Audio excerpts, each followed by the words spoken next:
3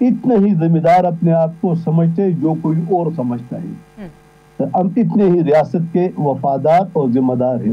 ہم یہ کہتے ہیں کہ دیکھیں دہشت گردی کے خاتمہ یہ ہر پاکستانی اور ریاست کی آواز ہے کہ خاتمہ ہو، لیکن اس کے لیے جس طرح یک طرفہ فیصلے سنائے جاتے ہیں، جمعیت علماء اسلام نے، ہمارے مرکزی قائدین نے اس لیے اختلاف کیا کہ جو متفقہ اعلامیہ جاری ہوا اس میں کوئی مشاورت نہیں ہوئی، بس 2 الفاظ کے آپریشن کا فیصلہ ہوا.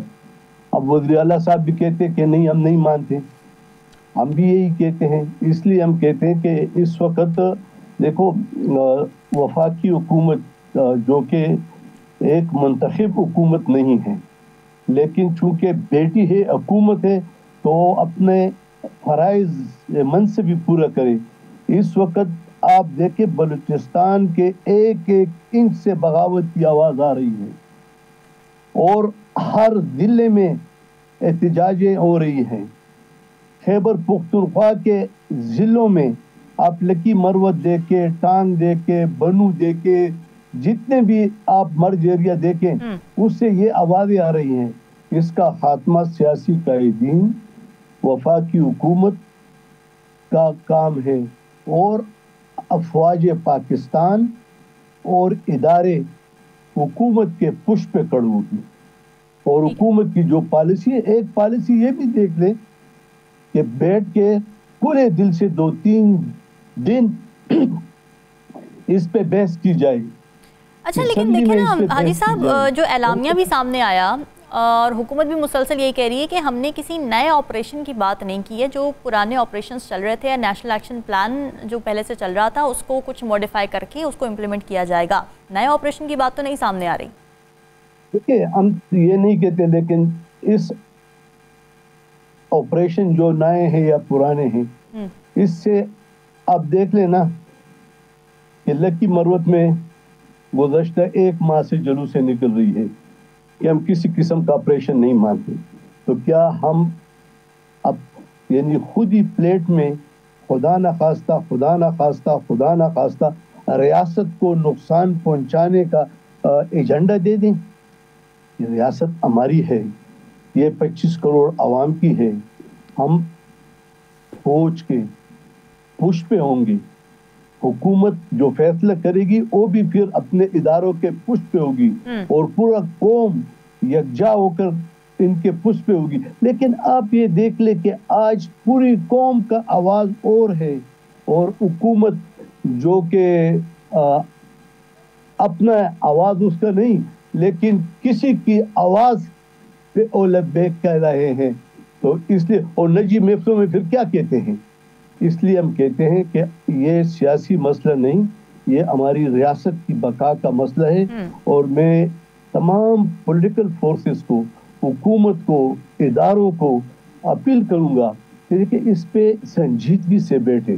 جتنا اس مسئلے کو آپ سنجیدہ لے رہے ہیں اس سے 100 گنا ہم زیادہ لے رہے ہیں، کیونکہ یہ ریاست، یہ پاکستان، یہ ہمارا بھی ہے. اور ٹھیک ہے، وہ بات آپ کی ٹھیک ہے حاجی صاحب. ہم نے مولانا فضل الرحمان صاحب کی بھی اسٹیٹمنٹ دیکھی کہ یہ جنگ نہیں شروع کرنی چاہیے، پاکستان اور افغانستان کے لیے فائدہ مند نہیں ہے. مگر دیکھیں نا، جب آپ لوگ مذاکرات کی بات کرتے ہیں تو کتنی دفعہ مذاکرات ہو چکے ہیں افغان طالبان کے ساتھ اور وارن بھی کیا جا چکا ہے مسلسل کہ بھئی آپ کے پاس سیف ہیونز ہیں، آپ دہشت گردوں کی پناہ گاہیں بنے ہوئے ہیں، آپ ان کو روکیں. مگر افغان طالبان کی جانب سے ایسی کوئی پالیسی ہمیں ایکٹیولی نظر نہیں آ رہی. آپ کو لگتا ہے مذاکرات کی اب باقی گنجائش نہیں ہے؟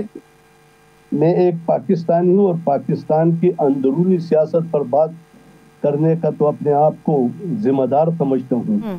اور جب دوسرے ملک کے بات ہوگی یا اس کے بارے میں بات ہوگی تو پھر میں ریاست اور ریاستی اداروں اور حکومت جو کہے گی تو پھر ہم اس کو دیکھیں گے. میں دونوں ملکوں کے درمیان اختلافات کی فضا نہیں، میں محبت دوستی کی فضا قائم کرنے کے دائی ہوں.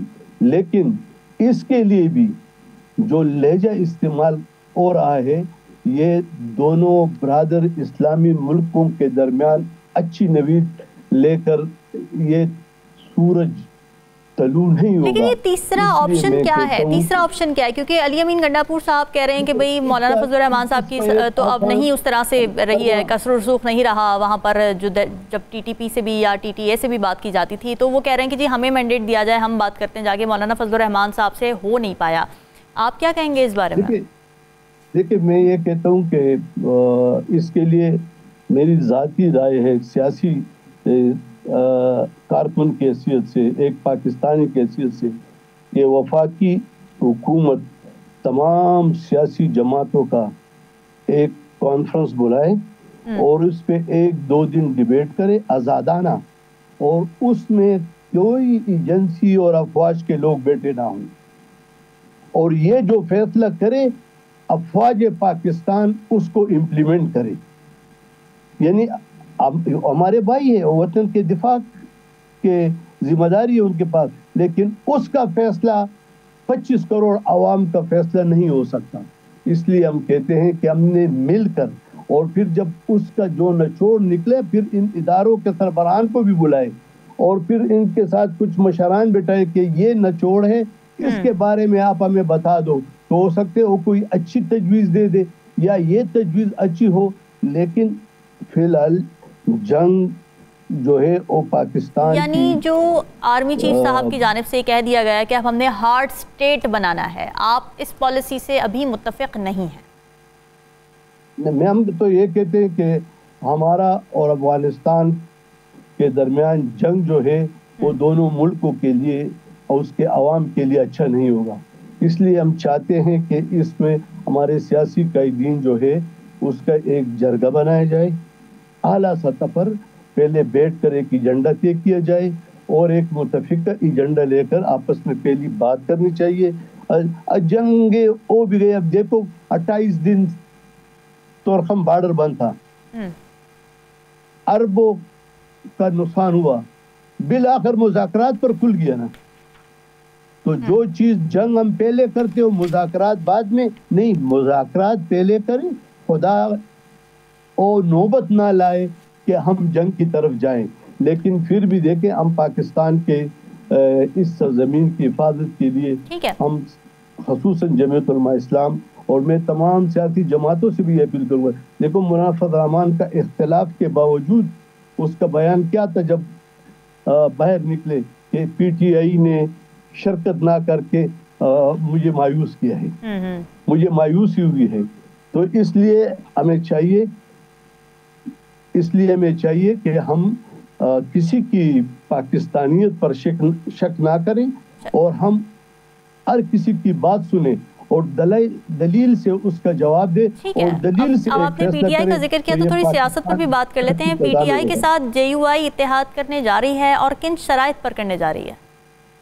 دیکھیں اتحاد ماضی میں بھی ہوئی، ہماری اور پیپل پارٹی اور مسلم لیگ کا بھی اتحاد ہوا، لیکن الیکشن ہر ایک نے اپنا الیکشن میں حصہ لیا. اتحاد ہونا نہ ہونا یہ اتنی بڑی بات نہیں ہے.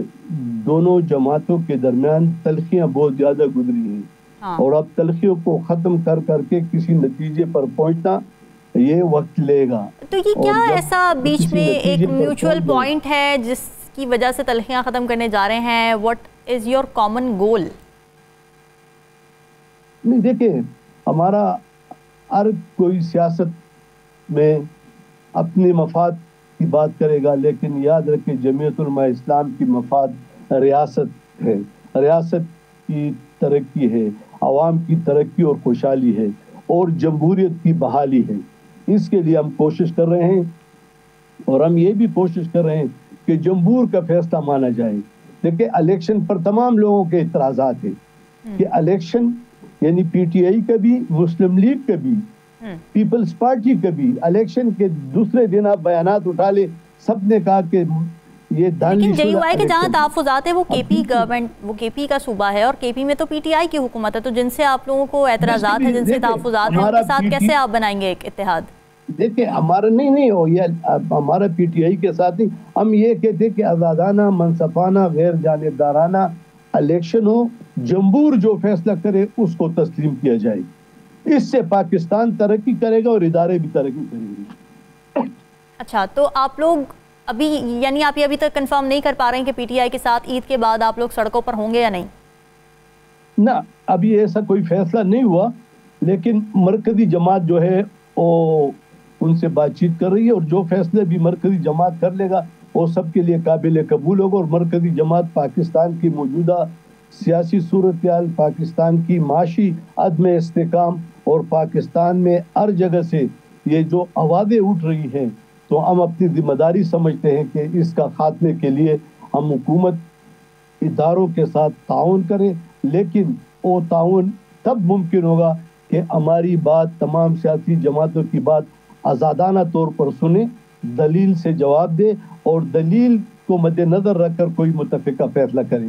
کیا جے یو آئی نے کوئی ان ریٹن گارنٹیز مانگی ہیں پی ٹی آئی سے؟ نہیں، ایسی کو دیکھیں سیاسی جماعتیں کوئی یہ گارنٹی نہیں ہے، یہ تو حالات جو تقاضا کرتی ہے اس وقت، لیکن آئین مقدم ہے نمبر 1، اس پہ کوئی سمجھوتا نہیں. دوسری بات یہ ہے کہ الیکشن جو دانلی زدہ الیکشن ہے، اس کو ہم کہتے ہیں کہ 3 صوبوں میں نہیں 4 صوبوں میں دانلی ہوئی ہے. ٹھیک ہے، ہماری اپنی آواز ہے، ان کی اپنی سوچ ہے کہ 3 صوبوں میں ہوئی ہے، لیکن اس کے باوجود بھی ہم کہتے ہیں کہ اثر نو الیکشن اس ملک کے مشکلات اور مسائل کا واحد حل ہے کہ اثر نو الیکشن ہو اور اس میں کوئی دانلی کا سوچ نہ ہو. اچھا حاجی صاحب، ہم دیکھ رہے ہیں جس نازک موڑ سے اس وقت ملک گزر رہا ہے، دہشت گردی کے اسپیکٹ کی میں بات کر رہی ہوں، تو ایسے میں پی ٹی آئی آپ کے پاس آتی ہے یہ کہنے کے لیے کہ ہم احتجاج کرنا چاہتے ہیں. کیا جے یو آئی یہ سمجھتی ہے کہ اس وقت ملک کے وسیع تر مفاد کے لیے یہ ضروری ہے کہ احتجاج کی طرف نہ جایا جائے، بلکہ دہشت گردی کے خلاف ایک پیج پر آئیں اور ایک یونائٹڈ فرنٹ دکھایا جائے، نہ کہ انٹرنل مزید ایک کیاس پیدا کیا جائے؟ دیکھیں، اختلافات کے باوجود بھی آپ نے مولانا فضل الرحمان صاحب کا سٹیٹمنٹ سنا بھی ہوگا اور دیکھا بھی ہوگا کہ سیاسی لوگوں کو جیل میں نہیں ہونا چاہیے، ان کو باہر ہونا چاہیے. یعنی ہمارے پی ٹی آئی کے ساتھ بہت زیادہ اختلافات ہیں، لیکن اس کے باوجود بھی کہا ہے کہ سیاسی لوگوں کی جو ہماجگاہ ہے وہ جیل نہیں ہونی چاہیے، اس کو ملک کی سیاست میں رول ادا کرنا چاہیے. اس سے بڑھ کر اور بردباری کیا ہو سکتی نہیں، لیکن اس سچویشن میں دہشت گردی جب پنپ رہی ہے ملک میں، آپ لوگ احتجاج کی طرف اگر جائیں گے، جانا چاہیے نہیں جانا چاہیے، میں یہ جاننا چاہتی ہوں. دیکھیں، جب کسی سیاسی جماعت کا یا عوام کا کوئی بات سننے کو تیار نہ ہو، تو یہ ہم ہے کہ آج تک احتجاج کی سیاست کو ہم پروموٹ نہیں کر رہے ہیں، لیکن تنگ آمد پر جنگ آمد پھر تو مرکزی جماعت جو فیصلہ کرے گی، چاہے وہ پی ٹی آئی کے ساتھ احتجاج کرتی ہے، چاہے انڈیپینڈنٹ انداز میں احتجاج کرتی ہے، لیکن احتجاج کرے گی. تو اس لیے ہم کہتے ہیں کہ ریاست، وفاقی حکومت اور باقی ادرات بھی انا کو دفن کر کے ملک کی ترقی کے لیے اختلافات کا خاتمہ کر کے آگے بڑھنا چاہیے. ریاست میں تب امن آئے گا کہ ہم اپنے اختلافات کو ختم کر کے اس کی ترقی کے لیے سب کو ایک میز پہ بٹھائیں. بہت شکریہ حاجی غلام علی، سابق گورنر کے پی موجود تھے، جے یو آئی کو ریپرزینٹ کر رہے تھے. آپریشن کے حق میں نہیں ہیں کے پی میں، مگر مل کر ایک یونائٹڈ فرنٹ پیش کرنے کی بات کر رہے ہیں، پولیٹیکل کنسنسس کرنے کی بات کر رہے ہیں. بہت شکریہ آپ کا. واپس آئیں گے ایک بریک کے بعد. اسٹے ود اس.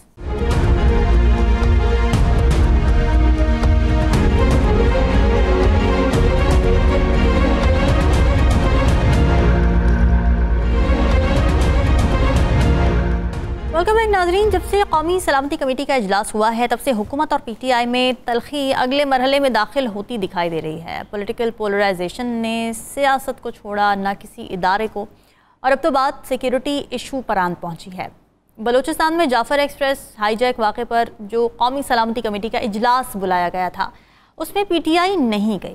اس اجلاس کے بعد دہشت گردی کے مکمل خاتمے اور پاکستان کو ہارڈ سٹیٹ بنانے کا ایک پکا ارادہ تو سامنے آیا، مگر اعلامیے میں یہ کہیں نہیں کہا گیا کہ حکومت دہشت گردی کے خلاف ایک اور ملٹری آپریشن شروع کرنے جا رہی ہے.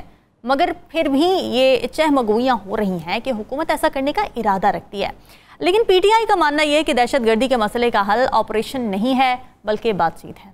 وزیر اعلیٰ کے پی علی امین گنڈاپور نے صوبے میں آپریشن کی مخالفت کرتے ہوئے کافی سخت سٹانس لیا اور یہ کہا کہ کے پی میں کسی صورت آپریشن کی اجازت ہم نہیں دیں گے، جس پر حکومت کا بھی سخت رد عمل سامنے آیا. سینیٹر عرفان صدیقی نے یہ الزام لگایا کہ علی امین گنڈاپور صوبے کو دہشت گردی کا اڈا بنانا چاہتے ہیں، اور یہ بھی کہا گیا کہ اگر آپریشن کی ضرورت پڑی تو علی امین کی اجازت کا انتظار نہیں کریں گے۔ تو اپوزیشن اتحاد بنتا ہے یا نہیں، لیکن تحریک انصاف نے اندر مزاحمت اور مفاہمت کو لے کر ایک بحث چھیڑ دی ہے، ایک ڈیوائیڈ ہمیں نظر آ رہی ہے، بلکہ یوں کہہ لیجئے کہ ایک تنازعہ نظر آ رہا ہے۔ خبریں آ رہی ہیں کہ پی ٹی آئی کے کچھ رہنما اتحادیوں کے ذریعے عمران خان کو قائل کرنا چاہتے ہیں، کس بات پر کہ اگر ریلیف چاہیے تو جارحانہ طرز سیاست چھوڑنا پڑے گا، سوشل میڈیا کو بھی چپ کروانا پڑے گا۔ مگر ساتھ یہ خبر بھی ہے کہ محمود خان اچکزئی اور علامہ راجہ ناصر عباس نے اس معاملے پر بیچ میں آنے سے انکار کر دیا ہے۔ تو سوال یہ اٹھتا ہے کہ ایسے میں پی ٹی آئی کی لیڈرشپ کے پاس اب کیا آپشنز بچے ہیں؟ دوسری طرف وزیر اعظم کے سیاسی مشیر ہیں رانا ثناء اللہ صاحب، جنہوں نے ایک بڑی سٹیٹمنٹ دی ہے کہ اگر عمران خان 9 مئی پر معافی مانگ لیں تو رہائی ہو سکتی ہے۔ حکومت کی طرف سے یہ آفر ایک ایسے وقت میں سامنے آئی ہے جب پی ٹی آئی عید کے بعد سڑکوں پر آنے کا اعلان کر چکی ہے۔ تو سوال یہ ہے کہ کیا پی ٹی آئی کی لیڈرشپ عمران خان سے کوئی لچک دکھانے کی درخواست کر سکتی ہے؟ عید کے بعد احتجاج ہوگا یا پھر بیچ بچاؤ؟ اسی پر بات کر لیتے ہیں۔ ہمیں جوائن کر رہے ہیں سینئر تجزیہ کار ماجد نظامی صاحب۔ سر بہت شکریہ شو میں ہمیں جوائن کرنے کے لیے۔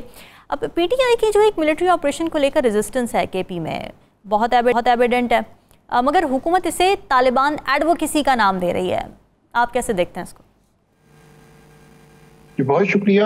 اس وقت چونکہ نیشنل سیکیورٹی کے معاملے کے اندر ایک داخلی سیاست کا ایلیمنٹ بھی آ گیا ہے، تو اس لیے دونوں چیزیں مکس ہو رہی ہیں، اور جو سب سے متاثرہ صوبہ ہے خیبر پختونخوا، اس میں تحریک انصاف کی حکومت ہے جو کہ وفاق کے ساتھ سامنے آ کے بات کرنے سے گریزاں ہے، تو اس لیے سچویشن تھوڑا پیچیدگی کی طرف جاتی نظر آ رہی ہے۔ معاملہ اس میں اس لیے بھی گمبھیر ہے کہ مسلم لیگ نون کی جانب سے جب قومی سلامتی کمیٹی کا اجلاس طلب کیا گیا اور اس میں تمام بات چیت ہوئی، تو حکومت کی جانب سے ایک قدم آگے بڑھاتے ہوئے اپوزیشن جماعتوں کو اس کے اندر شامل کرنے کے لیے کام کرنا چاہیے تھا، جو کہ نہیں کیا گیا، اور اسی وجہ سے تحریک انصاف چونکہ اپوزیشن میں ہے تو اپوزیشن جماعتوں کے پاس تو صرف مطالبات ہوتے ہیں، گورنمنٹ کے پاس آفرز ہوتی ہیں، پیشکشیں ہوتی ہیں، وہ آپ کے مطالبات کو پورا بھی کر سکتے ہیں، ان کے اندر سے کچھ نہ کچھ اگر مگر کے ساتھ سچویشن بہتر بھی کر سکتے ہیں۔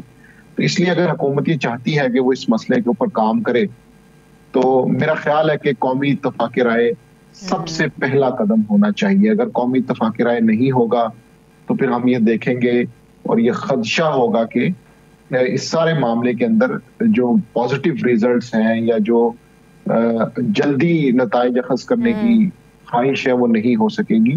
ہمارے سامنے 2014 اے پی ایس ہے، جس سانحے کے بعد تحریک انصاف اور مسلم لیگ نون ایک جگہ بیٹھے، نیشنل ایکشن پلان بنا، اس کے بعد ہم نے دیکھا کہ چونکہ ایک اتفاق رائے موجود تھا، پھر ملٹری اسٹیبلشمنٹ نے جو بھی آپریشنز پلان کیے، تو دونوں طرف سے ایک پیج پر بیٹھے آ کے نظامی صاحب، لیکن پرابلم یہی ہے، اور یہ میں آپ سے بھی جاننا چاہتی ہوں کہ آپ کا کیا انالیسس ہے اس بات پر کہ ویسے تو کوئی نئے آپریشن کی بات ہوئی نہیں ہے ابھی تک جو اعلامیہ سامنے آیا، مگر چہمگوئیاں اور یہ آپریشن کو لے کے پی ٹی آئی کی ریزسٹنس کی وجہ کیا آپ کو نظر آتی ہے؟ جی، پی ٹی آئی کے ساتھ ساتھ خیبر پختونخوا کے عوام کی جانب سے بھی جو ریزسٹنس ہے اس کی 2-3 بڑی امپورٹنٹ وجوہات ہیں۔ ایک تو یہ ہے کہ صوبے میں تقریباً 10 سے زائد آپریشنز ہو چکے ہیں، اس کے بعد ہم نے یہ دیکھا کہ پھر دہشت گردی کا جو مسئلہ ہے وہ اسی طرح ہمارے سروں پہ کھڑا ہوا ہے۔ دوسرا مسئلہ جو سب سے اہم ہے وہ یہ ہے کہ ان آپریشنز کے بعد لوگ انٹرنلی ڈسپلیسڈ ہوئے، گورننس کے مسائل پیدا ہوئے، ان لوگوں کے گھر تباہ ہوئے، انہیں کمپنسیشنز نہیں مل سکی، لوگوں کو اپنے علاقے چھوڑنے پڑے، تو وہ جو ایک سویلین سٹرکچر کے اندر مشکلات آئیں، پریشانیاں آئیں، اس سے عوام کا ایک منفی تاثر ہے کہ جس سے وہ بچنا چاہتے ہیں، کیونکہ ان کے سامنے ایک ہسٹری ہے پچھلے 10-15 سالوں میں جس کے اندر انہیں تو تکلیف سہنا پڑی لیکن مسئلہ پھر بھی حل نہیں ہوا۔ تو اس لیے خیبر پختونخوا کے اندر اب فوجی آپریشنز کے حوالے سے جو ایک ہچکچاہٹ موجود ہے، اس کا بنیادی سبب یہی ہے کہ وہاں پر گورننس کے جو مسائل ہیں ان کی وجہ سے ان آپریشنز کے بعد جو چیزیں کی جانی چاہیے تھی وہ نہیں کی گئی، اس سے نقصان عوام کا ہوا، اور دہشت گردی جو ہے وہ پھر 8-10 سال بعد دوبارہ سر اٹھا کے ہمارے سروں کے اوپر موجود ہے۔ تو اس وجہ سے جب تک کانٹراڈکشن کو تبدیل نہیں کیا جائے گا، ایک سویلین سٹرکچر نہیں بنایا جائے گا کہ جو ان مسائل کو فوراً حل کرے، اس وقت تک میرا خیال ہے کہ عوام اس سے ہچکچائیں گے اور پریشان ہوں۔ اب کے پی حکومت مذاکرات کرنا چاہتی ہے ڈائریکٹلی افغان طالبان کے ساتھ، تو حکومت ابھی تک تو ظاہر ہے اس کی اجازت نہیں دے رہی، کیونکہ یہ الٹیمیٹلی تو وفاق کا معاملہ ہے، ڈپلومیسی کا معاملہ ہے۔ آپ کو لگتا ہے کہ پی ٹی آئی کی یا کے پی حکومت کی یہ ڈیمانڈ کسی حد تک ہو سکتی ہے پوری، یا جسٹیفائڈ ہے کہ انہیں ڈائریکٹلی مذاکرات کرنے دیے جائیں؟ دیکھیے سفارتی صورتحال میں تو اس طرح کی مثالیں کئی جگہوں پہ موجود ہوتی ہیں کہ جو فیڈریشن کی یونٹس ہیں وہ انڈیپینڈنٹلی کسی کو اعتماد میں لے کے بات چیت کر سکتے ہیں، لیکن یہ مسئلہ چونکہ ایک وفاقی لیول کا ہے، اس میں دو ملک انوالو ہیں اور دہشت گردی کا مسئلہ ہے۔ اگر کوئی تجارت ہوتی، تعلیم کا مسئلہ ہوتا، کوئی اور ایشوز ہوتے، ماحولیاتی تبدیلی کا معاملہ ہوتا، تو اس کے اوپر اتنی بات نہ ہوتی، لیکن چونکہ اس میں ٹیررزم ہے، اس میں خون ہے، بندوق ہے، بارود ہے، تو اس لیے پھر اس معاملے کی جو سینسٹیوٹی ہے وہ بڑھ جاتی ہے۔ تو اس لیے میں سمجھتا ہوں کہ اگر خیبر پختونخوا حکومت وفاقی حکومت کو اعتماد میں لیے بغیر کوئی بات چیت کرتی بھی ہے یا کوئی وہاں پر مفاہمت کا وفد بھیجتی ہے، تو اس کا اتنا اثر نہیں ہوگا۔ یہ چیز انہیں ذہن میں رکھنی چاہیے، کیونکہ ان کے پیچھے ریاست کی جو سپورٹ ہے وہ موجود نہیں ہوگی۔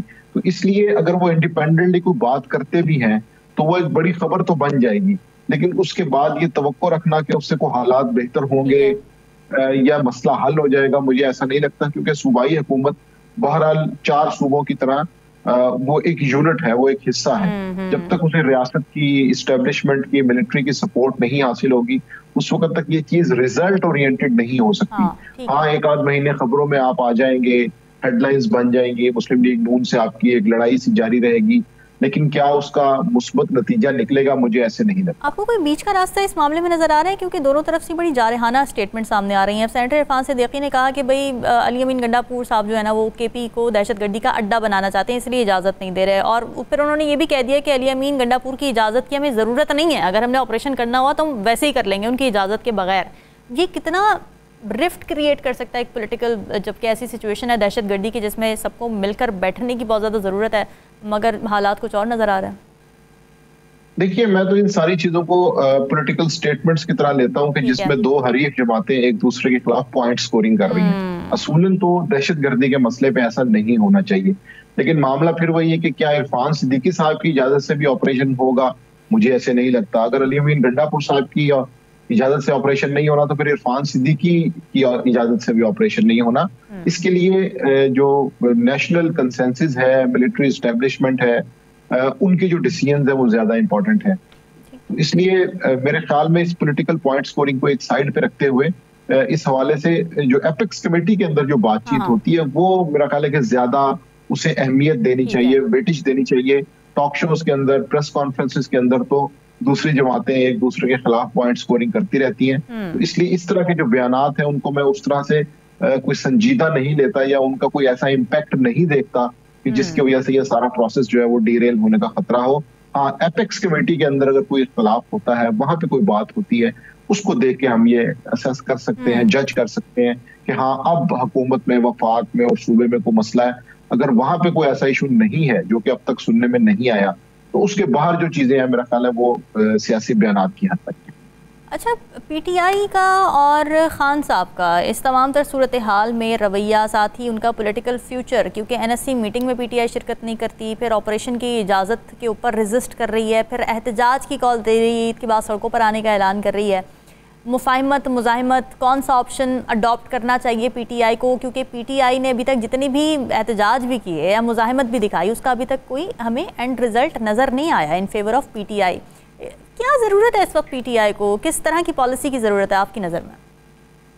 جی مجھے تو ایسا لگتا ہے کہ تحریک انصاف کو سب سے پہلے اپنی جو داخلی صفحے ہیں ان کو اثر نو مرتب کرنے کی ضرورت ہے، اور انہیں اپنی پالیسی، اپنے گروپس کو ایک ڈیسیژن دینا ہے کہ ہم نے کس اسٹریٹجی کو آگے لے کے چلنا ہے، کیونکہ احتجاج کی سیاست ابھی تک تحریک انصاف کی جانب سے کامیاب نہیں ہو سکی۔ اگر ہم اسمبلیاں توڑنے سے لے کر یہ 26 نومبر تک کی جتنی بھی ٹائم لائن کی چیزیں ہیں وہ دیکھتے ہیں تو اس میں تحریک انصاف کو کامیابی نہیں ہوئی۔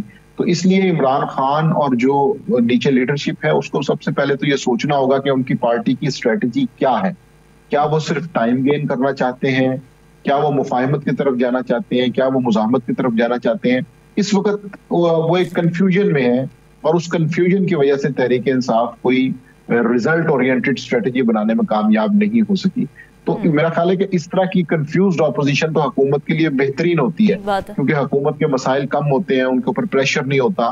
تو اگر تحریک انصاف یہ چاہتی ہے کہ وہ اپنے لیے کوئی راستہ نکالے, کوئی وے آؤٹ ایسا ہو جس کے اندر سے اسے فائدہ حاصل ہو, تو انہیں اپنی اسٹریٹجی کو بنانا پڑے گا. ابھی یہ کہنا کہ جی ان کی اسٹریٹجی کیسی ہے, مجھے نہیں لگتا. ابھی جس طرح یہاں پہ بات ہوئی کہ راجہ ناصر عباس نے اور محمود اجدزئی نے اس معاملے میں ان کا ساتھ دینے سے انکار کر دیا ہے, اس سے پتہ چلتا ہے کہ اس وقت اعتماد کا مسئلہ بھی تحریک انصاف اور دیگر جماعتوں میں ہے. تو اگر تحریک انصاف اپنی اسٹریٹجی بنانا چاہتی ہے تو اسے اپنی صفوں میں دیکھنا ہوگا, اور پہلے خود انہیں ایک خود احتسابی کے ساتھ یہ طے کرنا ہوگا کہ انہوں نے اگلے 6 ماہ میں کیا کرنا ہے. بالکل ٹھیک ہے. سینئر تجزیہ کار ماجد نظامی صاحب ہمارے ساتھ موجود تھے. بڑی امپیریکل انسائٹس انہوں نے ہمارے ساتھ شیئر کی, اور انالیسس وہ یہی کر رہے تھے کہ پی ٹی آئی کو اس وقت اپنی صفوں میں سب سے پہلے تو درستگی کرنے کی ضرورت ہے. واپس آئیں گے ایک بریک کے بعد. اسٹے ود اس.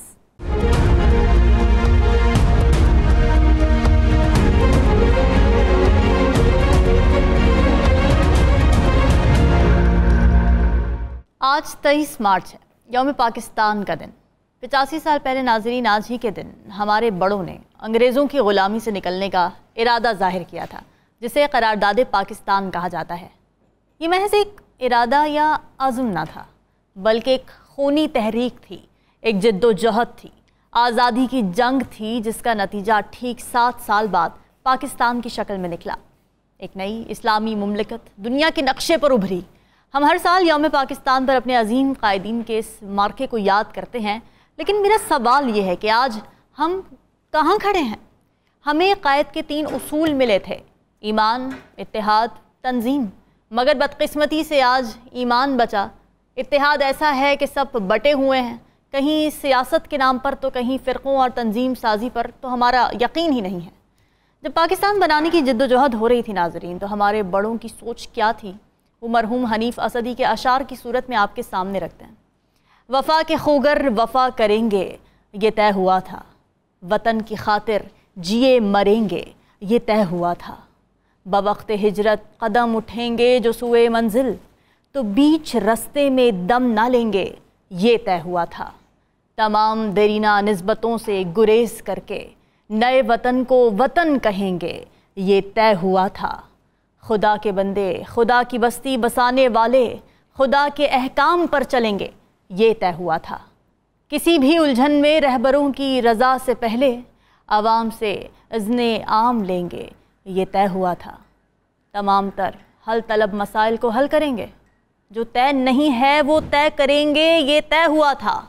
سوال پھر وہی کہ آج ہم کہاں کھڑے ہیں.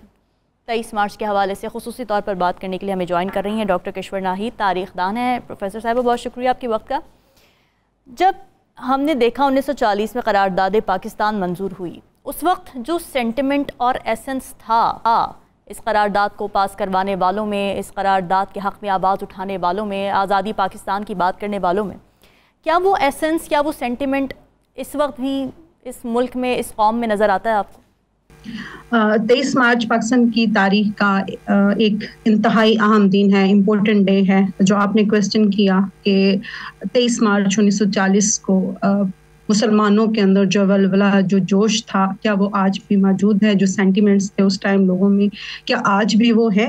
تو آئی ایم ویری سوری, مطلب افسوس ہوتا ہے یہ کہتے ہوئے کہ ہم نے ملک کو جس مقصد کے لیے حاصل کیا تھا, اور جو تھیری, جو نظریہ, جو ہمارے خیالات تھے, آج ہم ان سے کہیں دور جا چکے ہیں. شاید اس کی ایک بڑی وجہ یہ ہے کہ ان لوگوں نے وہ مصیبتیں دیکھیں, وہ دکھ جھیلے, انہوں نے ایک یونائٹڈ انڈیا کے اندر, بر صغیر کے اندر رہنے کا مسلمانوں نے دکھ جھیلا. انہیں اس چیز کا احساس تھا کہ یونائٹڈ انڈیا کے اندر وہ اپنی زندگی کو اسلامک رولز, پرنسپلز اور قرآن و سنت کے مطابق نہیں گزار سکتے, اور مسلمانوں کو اس چیز کا اس ٹائم احساس تھا کہ وہ بر صغیر کے اندر محکوم بن کے رہ گئے ہیں. وہ جانتے تھے کہ وہ جمہوریت پوائنٹ آف ویو سے یا جمہوری نقطۂ نظر سے بھی وہ ایک منورٹی ہیں. نہ ان کے فنڈامنٹل رائٹس ہیں, نہ ان کے پولیٹیکل رائٹس ہیں, نہ ان کے کانسٹیٹیوشنل رائٹس ہیں, نہ ان کے ریلیجیس رائٹس ہیں. بیسک فنڈامنٹل رائٹس سے ان لوگوں کو محروم کیا گیا. انہوں نے تمام پریشانیاں, تکلیفیں اس ٹائم جھیلیں, اور انہوں نے اس وقت یہ ڈیسائیڈ کیا کہ ہمیں مزید اب اکٹھا نہیں رہنا اور ہمیں اپنے لیے ایک الگ سرزمین, ایک الگ خطہ بنانا ہوگا, حاصل کرنا ہوگا, جہاں ہم میجورٹی کے طور پر اپنی زندگی کو قرآن و سنت کے مطابق گزار سکیں. جیسے کہ قائد اعظم نے اپنے ایک اسپیچ میں انہوں نے کہا کہ we do not acquire a piece of land, we need a liberty where we judge and experiment ourselves according to the rules of Quran and Sunnah. تو ہمیں کیسی سرزمین چاہیے تھی ایکچولی جہاں ہم اسلام کے مطابق اپنی زندگی کو گزار سکے. اس ٹائم جو محرومیاں تھیں, آج ہمارے پاس وہ محرومیاں نہیں ہیں. اللہ تعالیٰ کا لاکھ لاکھ شکر ہے, ہم آج 5ویں بڑی ایٹمی طاقت ہیں, اور اگر آبادی کے لحاظ سے دیکھیں تو 5واں بڑا مسلم کنٹری ہے. ہمارے پاس آج کیا نہیں ہے؟ ہمارے پاس قدرت کا, اللہ تعالیٰ کا دیا ہوا, اور ہمارے جو بڑے تھے جنہوں نے جد و جہد کی, اپنی زندگیاں اس کے لیے وقف کی اور ہمیں اس مقام تک پہنچایا. ہم نے ان کی جو سٹرگلز تھیں, ان کی جو کوششیں تھیں, کہ ہمارے پاس ریسورسز ہیں, ہمارے پاس ہیومن پاور ہے, لیکن اب دیکھیں نا کہ یہی جو اس آبادی کی ابھی آپ بات کر رہی ہیں, یہی آبادی مسئلہ بن جاتی ہے اس وقت جب اس کو اچھے طریقے سے یوٹیلائز نہیں کیا جاتا. یہی آبادی اس وقت مسئلہ بن جاتی ہے جب بیشتر بچے آؤٹ آف اسکول ہوتے ہیں, چائلڈ لیبر میں ان کو لگایا ہوا ہوتا ہے اور کوئی پوچھنے والا نہیں ہوتا ہے. اسٹیٹ کی رٹ کہیں نظر نہیں آتی ان معاملات پہ. تو ان مسائل کو حل کرنا آپ کو لگتا ہے ہمارے آج کے سیاستدانوں کی ترجیحات ہیں بھی؟ جب پاکستان کی بنیاد رکھی گئی 23 مارچ 1940 کو, بہت سی خواتین اس وقت اس تحریک کے اندر شامل تھیں.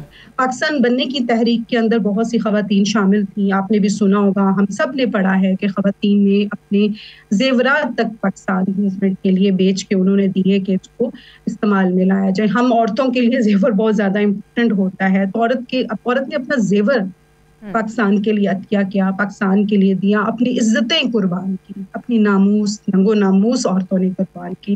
تو کیا آج ہم 2025 میں دیکھیں تو سینٹ میں کتنی خواتین کی ریپریزنٹیشن ہے, قومی اسمبلی میں کتنی ریپریزنٹیشن ہے, اور جتنے بھی قومی ادارے ہیں کتنی خواتین کی ریپریزنٹیشن ہے. ہم نے ایز اے معاشرہ کچھ نہیں سیکھا. اور آپ نے بات کی چلڈرنس آؤٹ آف اسکول, تو ڈیفینیٹلی یہ اتنا بڑا مسئلہ ہے due to the large population. ہمارے ریسورسز اس معاملے میں بہت کم ہیں, اور آئی ایم ویری سوری کہ قائد اعظم نے کہا تھا کہ ہم ایک ویلفیئر اسٹیٹ بنانے جا رہے ہیں. اس کے بعد بھی ہم نے 3-4 ایسے پولیٹیکل لیڈرز ہیں جنہوں نے ویلفیئر اسٹیٹ کی بات کی, لیکن ہم صرف اسٹیٹ کو ہم نے مینٹین کیا, ہم نے ویلفیئر کو چھوڑ دیا. اور ہم ویلفیئر کو یہ سمجھتے ہیں کہ یہ صرف حکومت کی ذمہ داری ہے. میں نہیں سمجھتی کہ یہ صرف حکومت کی ذمہ داری ہے, یہ آپ کی, میری, ہم سب کی ذمہ داری ہے, یہ ہمارے معاشرے کی ذمہ داری ہے. ساتھ ساتھ چلتی ہے تبھی ظاہر ہے ملک ترقی بھی کرتا ہے. لیکن ڈاکٹر صاحب آپ کیونکہ تاریخ دان ہیں تو آپ کی ہم علم سے بھی تھوڑا فائدہ اٹھائیں گے اس موقع پر کہ 1940 میں جب یہ قرارداد منظور ہوئی تھی اس کے 7 سال بعد پاکستان وجود میں آیا تھا. تو تاریخ کے جھروکوں میں اگر جھانکیں تو ہمیں کیا نظر آتا ہے وہ جو 7 سال تھے جد و جہد کے اس قرارداد کے منظور ہونے کے بعد, وہ کیسے تھے, کس نے کتنا پارٹ ڈالا؟ جیسے آپ خواتین کی بات کریں تو اوور آل بھی ذرا سیناریو ڈسکرائب کیجیے گا. بالکل, یہ 7 ایئرس تھے جس کے بعد پاکستان جو ہے وہ فزیکلی ہمارے سامنے آیا. اس میں خواتین کی سٹرگل بہت زیادہ تھی. جتنے ہمارے مرد لیڈرز تھے, رہنما تھے, ان کے ساتھ شانہ بشانہ کھڑی ہوئی. اس میں بہت بڑا نام محترمہ فاطمہ جناح کا ہے, اس کے بعد بہت بڑا نام رانا لیاقت علی خان کا ہے. ہماری بہت سے لوگ, تقریباً 95% ہمارے لوگ یہ نہیں جانتے کہ پاکستان بننے کے بعد رانا لیاقت علی خان نے کس حد تک پاکستان کو سہارا دیا, کس طرح گرلز گائیڈ اور بوائز گائیڈ کے ذریعے انہوں نے والنٹیئرز پورے پاکستان, اس ٹائم جو نیولی پاکستان سے اسے اکٹھے کیے. نہ صرف اس وقت بلکہ